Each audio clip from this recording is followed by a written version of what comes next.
రష్యాపై విరుచుకుపడ్డ Ukraine 660 డ్రోన్లతో భారీ దాడి అంటే కూడా మనం ఇక్కడ చూసుకోవచ్చు. దాంతో పాటుగా మహాపత్రికలో టాప్ న్యూస్లో తెలంగాణకు నితిన్ నబీన్ 3 రోజులు ఇక్కడే మకాం.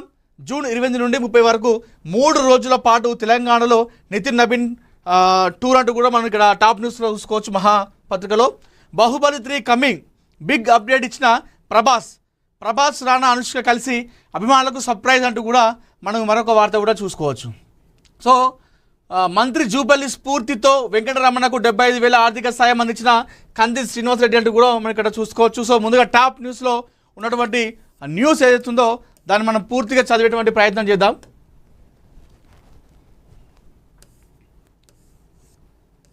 సో రష్యాపై ఉక్రెయిన్ విరుచుకుపడిందట, 660 డ్రోన్లతో విరుచుకుపడిందట. మరి చూద్దాం మరి ఇది ఎక్కడికి దారితీస్తుంది.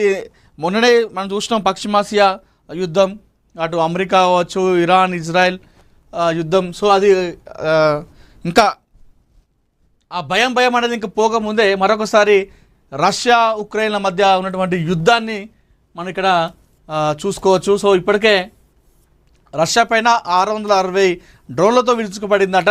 మరి దీనిపైన ఐక్యరాజ్య సమితి ఏ విధంగా స్పందిస్తుంది, ప్రపంచ దేశాలు ఏ విధంగా స్పందిస్తూ ఉన్నాయి అనేది కూడా మనం చూడాలి. ఎందుకంటే రష్యా అనేది మనకు చాలా అంటే చాలా మిత్ర దేశం.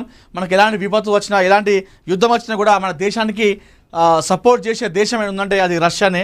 సో అలాంటి రష్యా పైన మరి ఇప్పుడు ఉక్రెయిన్ దాడి చేస్తూ ఉంది. మరి దీనిపైన మన భారత్ ఏ విధంగా స్పందిస్తూ చూడాలి. ఇది ఉక్రెయిన్ రష్యా యుద్ధంలో డ్రోన్ దాడులు మరోసారి కీలక దశకు చేరాయి. మాస్కో ఆధీనంలోని క్రిమియాతో పాటు రష్యాలోని అనేక ప్రాంతాలను లక్ష్యంగా చేసుకొని ఉక్రెయిన్ భారీ స్థాయిలో డ్రోన్లు ప్రయోగించిందని రష్యా రక్షణ మంత్రిత్వ శాఖ తెలిపింది. ఒక్క రాత్రిలో 660 డ్రోన్లను అడ్డుకున్నామని మాస్కో ప్రకటించడం ఈ దాడుల తీవ్రతను చూపిస్తుంది.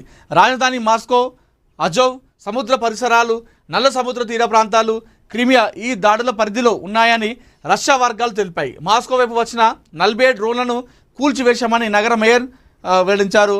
సో ఇది 660 డ్రోన్లు కూడా వచ్చినాయి. దాన్ని మొత్తం కూడా అడ్డుకున్నట రష్యా దేశం అని చెప్పేసి చెప్తా ఉన్నారు. అంటే రష్యా దేశం అనేది ఏదైతే అమెరికా ఉంటుందో, సో నన్ను అడిగితే అమెరికా కంటే ఇంకా చాలా మంచి దేశం అని చెప్తాను నేను.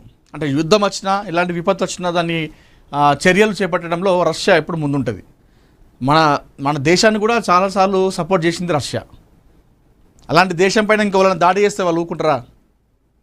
660 డ్రోన్లు వాళ్ళు ప్రయోగిస్తే ఒక్క డ్రోన్ కూడా అది కింద పడకుండా పైనే దాన్ని పేల్చేసారట రష్యా. సో ఇది అంటే రష్యా దేశం పెద్ద దేశం చాలా. ఇక బాహుబలి 3 కమింగ్. ఈ బాహుబలి 3 అనేది మనకు తెలుసు. బాహుబలి 1, 2 వరకే మనం లాస్ట్ అని చెప్పేసి మనం అనుకున్నాం కదా. మరి బాహుబలి 3 కమింగ్ అని చెప్పేసి వస్తూ ఉంది. అసలు ఏందో చూద్దాం. ప్రభాస్, రానా, అనుష్క, సత్యరాజ్, రమ్యకృష్ణ కీలక పాత్రలో ఎస్ఎస్ రాజమౌళి దర్శకత్వంలో రూపొందిన ఎపిక్ యాక్షన్ మూవీ బాహుబలి 2 భాగాలకు వచ్చిన ఈ మూవీ టాలీవుడ్ సత్తాను ప్రపంచ దేశాలకు తెలిసేలా చేసింది. తాజాగా Baahubali the torch bearer Netflix వేదికగా ప్రేక్షకుల ముందుకు వచ్చింది. అయితే దీని స్ట్రీమింగ్కు ముందు నెట్ఫ్లిక్స్ ఓ వీడియోను ప్రదర్శించింది. అందులో సినీ ప్రియులకు సర్ప్రైజ్ ఇస్తూ బాహుబలి 3 ఉంటుందని అధికారికంగా చెప్పారు. ఇప్పుడు ఈ వీడియో సోషల్ మీడియాలో వైరల్గా మారింది. ప్రపంచం ఈ ప్రకటనను ఊహించలేదు. మీ అందరి కోసం బాహుబలి 3వ భాగం రానుందని ప్రభాస్, రానా, అనుష్క వెల్లడించారు అని చెప్పేసి చెప్తా ఉన్నారు. మరి చూద్దాం బాహుబలి 3 అనేది మరి దానికి కంటిన్యూషన్ ఏ విధంగా ఇస్తారు. అంటే బాహుబలి 1లో మనకు ఒకటి ఒక కంక్లూజన్, దాన్ని ఏమంటారు, ఒక క్లారిటీ ఇవ్వలేదు. ఏది ప్రభాస్ని అదే బల్లల కట్టప్ప అది మనం చూసినాం, చాలా వైరలైంది. ఇంతకీ కట్టప్ప బాహుబలిని ఎందుకు చంపాడు, వై కిల్లుడు బాహుబలి కట్టప్ప అని చెప్పేసి మనం చూసినాం. అప్పట్లో చాలా వైరల్ ఉండే.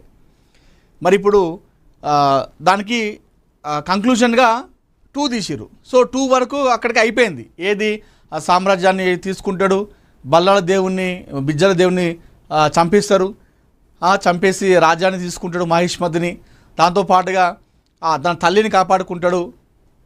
ఇవన్నీ కూడా సంపూర్ణ అయిపోయినాయి. మళ్ళీ 3 ఎక్కడ స్టార్ట్ అవుతుంది అనేది కూడా మనం చూడాలి. చూద్దాం మరి ఏ విధంగా. దర్శకుడు రాజమౌళి ప్రతిభ మనందరికీ తెలిసిందే. సో ఆయన తక్కువ అంచనా వేయలేం. ఆయన ఏ విధంగానే తీస్తాడు. ఎందుకంటే ఒక ఈగనే పెట్టి సినిమా తీసినాడు. ఇవన్నీ కామన్లే ఆయనకి. ఖచ్చితంగా ఏదో ఒకటి తీస్తాడు. ఈగ పెట్టి సినిమా తీయడం అనేది ఇట్లాంటి సినిమాలు హాలీవుడ్లో నడుస్తాయి. కానీ ఈగతో సినిమా తీపిచ్చి తెలుగు ప్రేక్షకుల చేత కూడా, తెలుగే కాదు హిందీలో కూడా ఈగ సినిమా బాగా నడిచింది. అట్లాంటి సినిమాలు ఇట్లాంటి ప్రయోగాలు చేస్తే మన ప్రేక్షకులు ఒప్పుకోరు. ఈగేంది, బతకడం ఏంది, అలాగే ఆత్మ రావడం ఏంది అని చెప్పేసి కొట్టిపారేస్తారు. మన ఇక్కడ నడవై, హాలీవుడ్లో బాగా నడుస్తాయి. అయితే దర్శకుడు మన తెలుగు ప్రేక్షకుల చేత కూడా దాన్ని ఒప్పించిండు. ఈగ నాని అనిపోవడము, ఆ ఈగ రూపంలో నాని ఆత్మ రావడము, దీన్ని ప్రేక్షకులు దాని కనెక్ట్ అయ్యేలా చేసిండు. రాజమౌళితో సాధ్యం అవుతుంది. సో చెప్పలేం బాహుబలి 3 మరి దాన్ని ఎట్లా టార్చ్ బేరర్ చూద్దాం. మరి ఇప్పటికే తెలుగు సినిమా ఖ్యాతిని పెంచిన సినిమా ఏదైనా ఉందంటే అది బాహుబలి సినిమా. ప్రపంచవ్యాప్తంగా మనకు పేరు వచ్చింది ఈ బాహుబలి సినిమాతో. సో చెప్పలేం మనం 3 ఏ విధంగా ఉంటుంది అనేది. ఓకే, తెలంగాణకు నితిన్ నబీన్ 3 రోజులు ఇక్కడే మకామంట. బీజేపీ జాతీయ అధ్యక్షుడు నితిన్ నబీన్ తెలంగాణలో పర్యటించనున్నట్లు తెలంగాణ బీజేపీ చీఫ్ రామచంద్రరావు వెల్లడించారు. జూన్ 28 నుండి జూన్ 30 వరకు 3 రోజుల పాటు ఆయన రాష్ట్రంలో పర్యటిస్తారని చెప్పారు.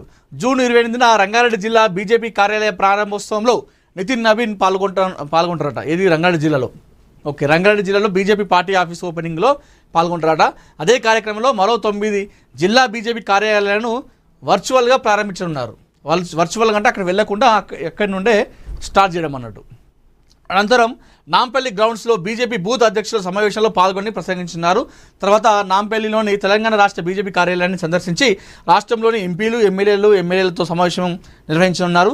జూన్ 29న 2వ రోజు విబిఐటిలో నిర్వహించే వికసిత్ భారత్ యువ సంవాద్ కార్యక్రమంలో ఆయన ప్రసంగించున్నారు. అనంతరం వరంగల్కి వెళ్ళి గిరిజన సంఘాల సమావేశంలో పాల్గొని ప్రసంగించనున్నారు. అలాగే ఉమ్మడి వరంగల్ జిల్లాకు చెందిన బీజేపీ బూత్